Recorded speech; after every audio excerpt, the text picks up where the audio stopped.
Welcome You to know, Our Thoughts. one day I'm actually going to get up and prepare myself and not be lazy. I've been super lazy for the last few months. I have not combed my hair, meaning straightened it, flat ironed it, but I'm going to get better, I promise.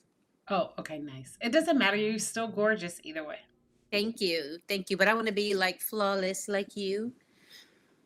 Yeah, I've been, the interesting funny thing we were talking earlier today, but this would be a good conversation for hopefully to help others. But every time I pull up Facebook, it's like one of our friends, and maybe we're just at that age where people are starting to lose their parents, but it's like one thing after another. Either one of our friends have lost a parent or have lost a young adult child. And it's actually sad to see the number of losses. And then with COVID added a whole nother layer of unplanned loss, of people who weren't planning for their significant others or their parents to leave this earth, but because they contracted COVID, it wiped them out, right? Whether they had an underlying previous disease or whatever, they weren't planning for the loss of that parent at that time, so it was a little shocking. So I was scrolling through Facebook today and I saw where another one of our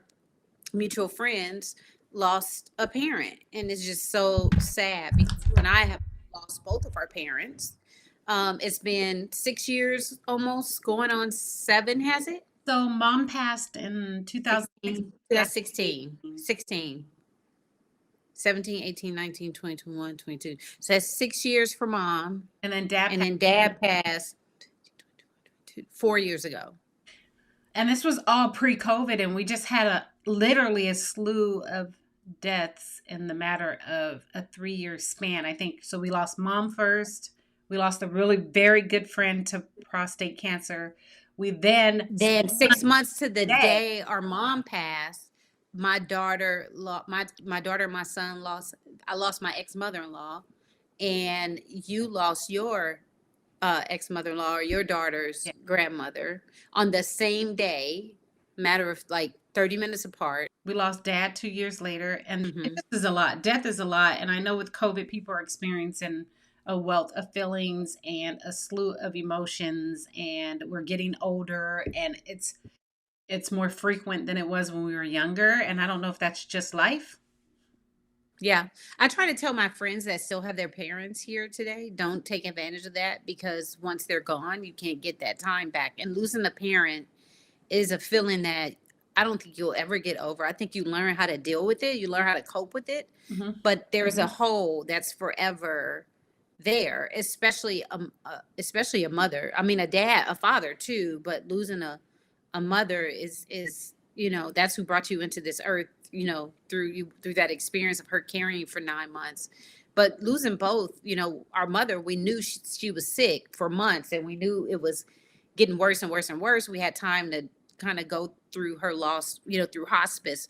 So we had a chance to really say goodbye and spend time with her. But with dad, it was like you talk to him Heart on attack. Thursday. Oh, I'm coming out there in a week or two. I'll see you in a week or two. And next thing you know, they done found him in the bathroom, because he had a heart attack living by himself. So I wouldn't say either way is the best way to experience that. I would say exactly the same. Yeah. So losing is something, when you lose a parent, that there's a hole in your heart that you can never really feel. But you did something different than what I did. So when mom first passed, I guess there was a numbness for that I probably still have a little bit of, where it's a feeling that leaves of, I wouldn't say of caring. I don't know, it's like a hole in your heart that can never be replaced. But and I think you probably felt the same. But I think you went to grievance counseling early in the process, didn't you? Immediately. So I don't like, for me, during that experience, it was take care of her, get her through hospice, make sure everybody was okay, um, make sure we honor her the way she wanted to be honored. And so I kind of like put everything on the back shelf. I didn't really process the fact that she had passed on. So we immediately went back to work, right? So she passed away. We buried her within, I think, a week and a half or so. And then I went back to work. No, it was like 3 weeks. No? Well, 2 weeks. She passed on the 18th. We buried her on the Okay, 30th or so the but 31st. during that time we had been planning for the service. But right Yes. after her funeral was on a Friday, we drove home Saturday. And then I Yes. went back to work Monday. Yes. And when I got back to work and people, being the kindest, nicest people ever, of course they want to come check on you and see how you're doing. And I could not for the life of me handle it. For me, it hit me at that point like, wait a minute, I'm never going to go back up north. I'm never going to spend time with her again. And I couldn't process it. And so I knew I had these two girls that were watching me and I needed to be my most strongest. And I knew I had to go to work and I knew all these things. So I immediately went and got a grief counselor literally that day. I think I saw the counselor on Tuesday. I think I called for a counselor Monday. I got one on Tuesday. And I'll be honest, I did have to get on some anxiety medication to get me through the next 4 months. And what the medication did is it kind of suppressed your emotions so that you could function throughout the day. And then I eventually weaned myself out. But I needed that. You didn't need that. I needed that. Well, I didn't think I needed guidance counseling. I mean, grief counseling right away. But over time, right, fast forward 5 years later, I felt it was very much necessary to go and get grief counseling And did you feel like you because I would never process her death the way I should have, right? So it was damaging relationships. It was damaging my ability to connect with others. It was a lot, right? So I felt like I needed to go and see a counselor to talk through, to try and reopen, because I had shut down so much of myself that I needed to reopen it up in order to live a nice, happy, healthy life. So I felt like I needed counseling for that. And it was very beneficial to go. and I was just going to ask that, like, what about the counselor made it beneficial? For me, it was they gave me different ways or different mechanisms on how to kind of process that loss. And in turn, kind of, they gave me tools to be able to not blame myself for certain things and understand this is a process of life. So, for you, what were some of the great aspects of counseling that helped you? I was able to let go of some of the regret that I was holding on to of things I had not done when she was alive. That Hmm. was holding me down. So I was able to let go of a lot of things that I was holding on to that wasn't necessary for me to hold on to. It wasn't my thing to hold on. I was like, in a way it's selfish. Like you're not really allowing her to go rest peacefully because as mothers, children hover, she probably is still upset or worried on how I would handle things. So even though she's gone, I was able to let go of some things that I was holding on to, some regrets that I had that were selfish regrets, not necessarily healthy regrets to have, but things that I shouldn't have been holding on to. So once I was able to release that, I was able to really process her loss and move on and celebrate her life versus grieving her for And 5 years. one of the noticeable different ways that you and I handled loss was you were like, I don't want to lose the memory. So you were pictures all the time, nonstop everywhere. And I did not want to see her. I did not want to see her. I didn't want to feel that pain. But that's how you dealt with it. I dealt with it much different. And so by saying that, people have, like, don't judge how people grieve. Everybody grieves different and they manage stress and they manage sadness in a different manner and they manage, the change in a different manner. Like, I couldn't judge you because the way you were doing it, I just knew that that wasn't for me, that I'm not that type of person. So I didn't get mad at you for doing it. I just didn't look at your page, or, I kind of turned the cheek if I saw the picture. And then when I was ready, then I did it. But it took me much longer than it took you in that aspect. But like, you were different in a way, like, your whole thing was, you looked at it from a positive aspect as like, mom's not sick anymore, she's in heaven. You're a huge believer, which I am too, but I think your faith is a little stronger than mine in that sense. And you were like, she's in a better place. And you kind of honed in on where her spirit was, where I was like more maybe stressed about the physical aspect of it. And like, Yeah. another hard coping mechanism when people die is the upcoming milestones. First of all, the birthday. Who would have known, anticipating somebody's birthday that passed away, would be so stressful because when they're alive, sometimes we forget to even, oh, shoot, it's such and such birthday. Let me call and tell me happy birthday. But when they Mm-hmm. pass on and you don't have the opportunity to celebrate that, that becomes a stress ball about how am I going to get through the day because it's that person's birthday. Really? I think for you and I, the first 3 years, we made sure we were together on the birthday, we made sure we were together on Mother's Day, and we made sure we were together on the anniversary of her death. To support each other, but it didn't stress me out. I mean, I For was me, it did. fine with it. I just wanted to celebrate her, remember her on that day. Yeah. So for me, it was a reminder she's not here. For you, it was you wanted to celebrate her life. Mm-hmm.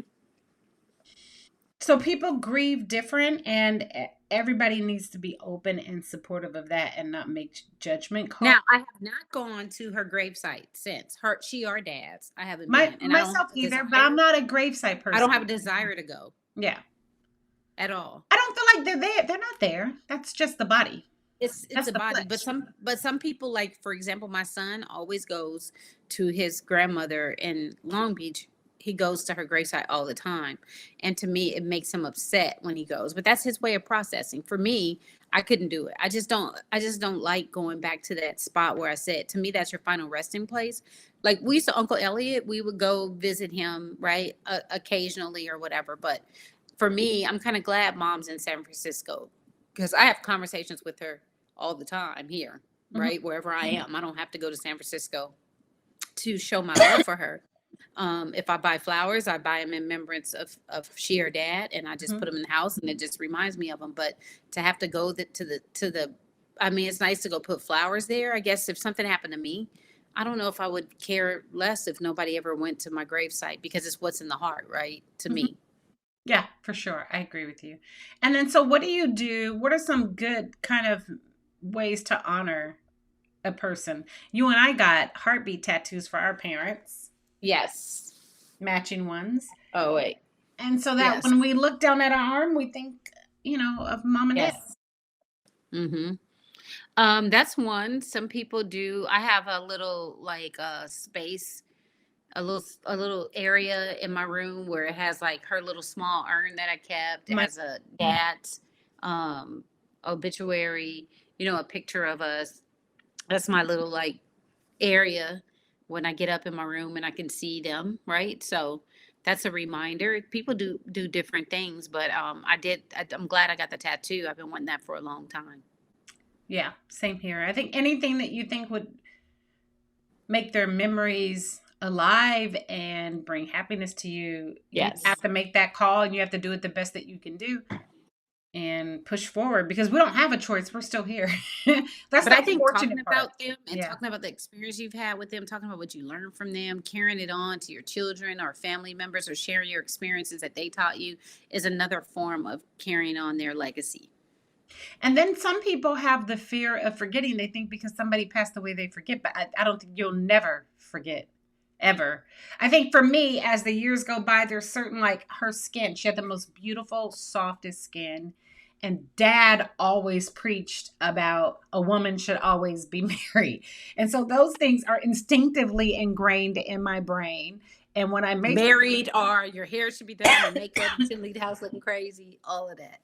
and I think that those are things that I think about that But keep the fond memories. But I think there's another part of us. There's another part. So when someone passes, it's like every day you're thinking about them. And then over time, you may wake up one day and you may like a day may pass. And then because this happened to me and it was like 3 days, like I felt guilty because 3 days passed and I had not thought about mom or dad in 3 days. And it wasn't that I hadn't thought about it. I had been so busy working, it just didn't cross my mind. But over time, I felt like that was growth for me learning how to grieve them in the best positive way. You don't have to thinking about them when they were here on earth. There were days where I would go by. I mean, typically I spoke to my mother every day. I spoke to my dad probably once or twice a week. But there would be times where there'd be a week go by and I didn't have a chance to talk. Why is this any different, right? So I think we got to give ourselves grace and we got to know that it's a process and it's natural to get busy with your own life and not spend a day, but to me it's like you're not like to me, when I was thinking about it every day, I was You're like harping on. obsessing over it, harping on it. Mhm. And that wasn't healthy either. Yeah, it wasn't. Another thing for me, like I used to talk to her every day on the way home from work. So I was fortunate enough to where when she was sick, I started replacing it with other people.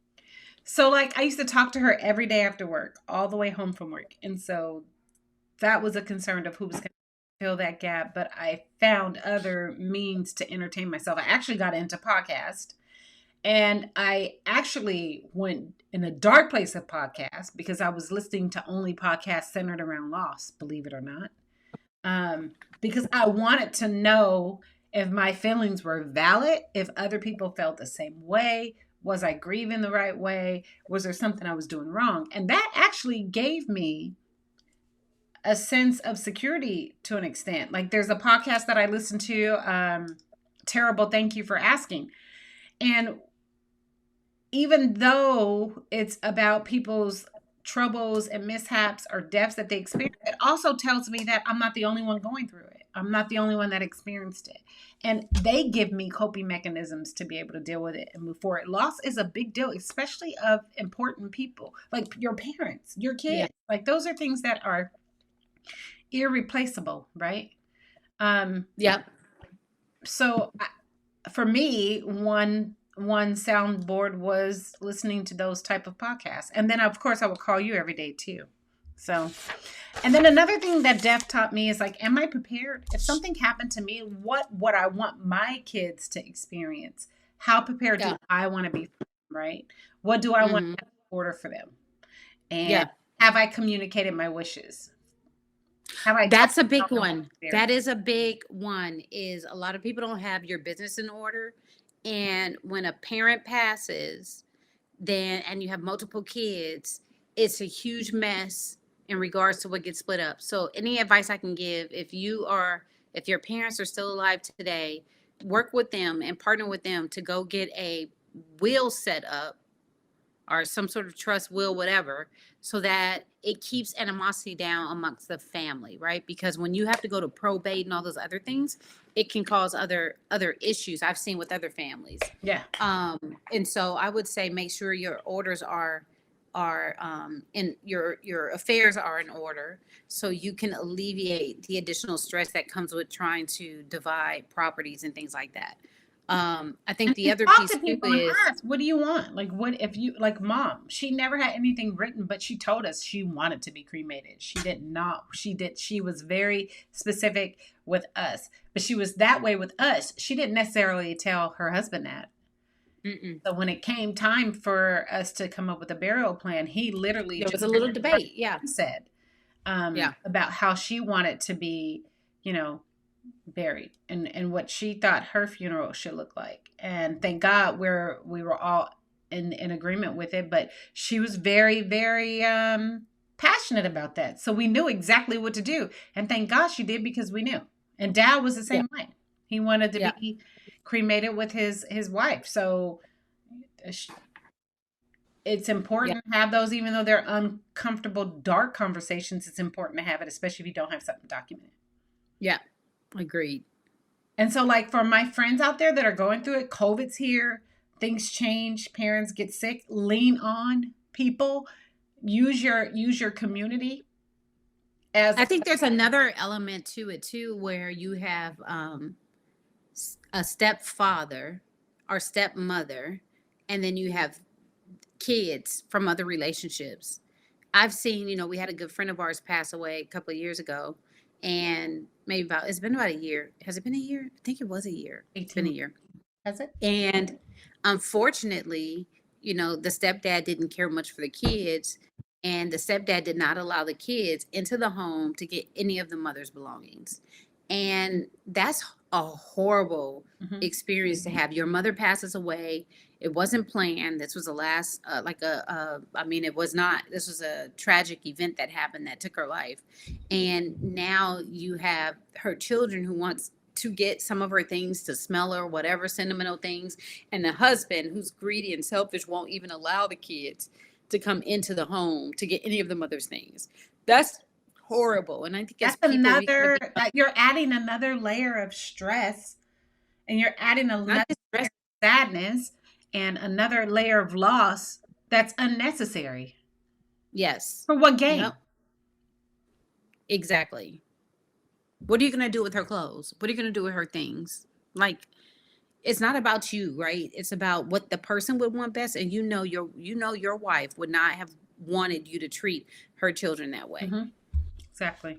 But it happens. It happens. It happens a lot. You hear about families breaking up, people not talking for years because the loss of a parent caused a divide because of greediness, selfishness, and just downright, evil.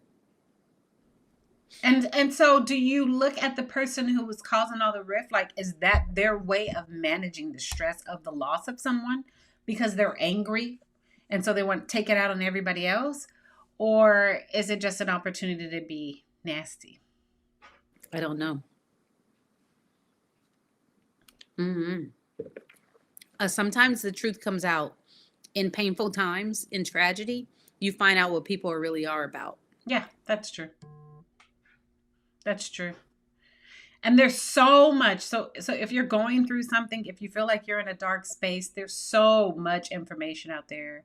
Take the time, work on yourself, make sure that you have come to a place of acceptance and understanding. And I mean, I'm looking forward to seeing her again at some point. Yeah, and I think, And I'm looking and I forward think we to kissing my all, dad again.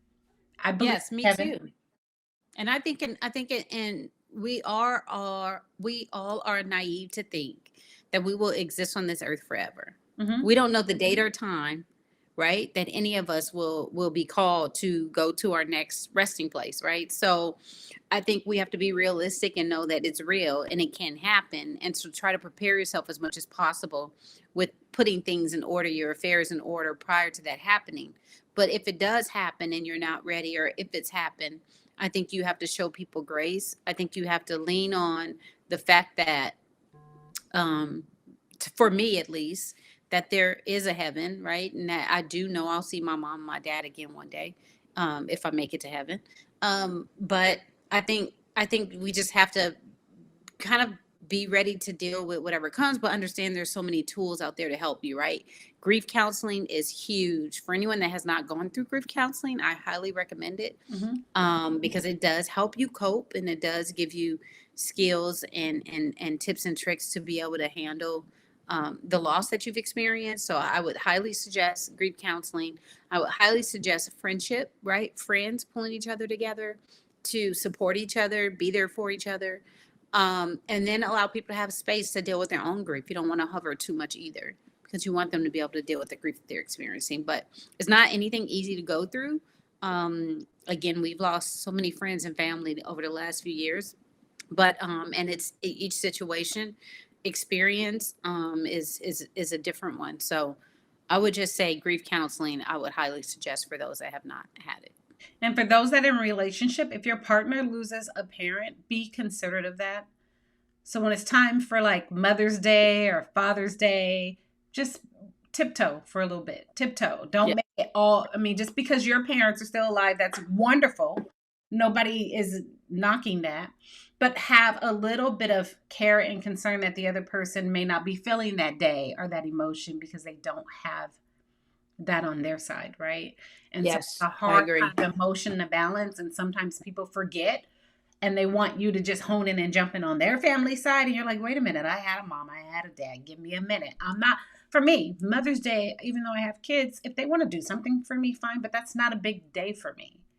Yeah. Um, it just isn't. So for me, my mom's not here to celebrate. So I rather just do whatever I want on that day. I don't necessarily want somebody to shove their mom down my throat. I rather them just And go. really, grief is about you, because Mhm. the other person's gone. They've moved on, right? Yeah. They've passed away. They've gone to their next journey in their spiritual life.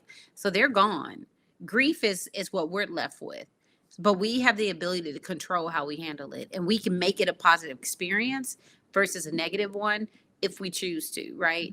Mhm. Making so I would say, try to find the good in all, the good in the why it happened.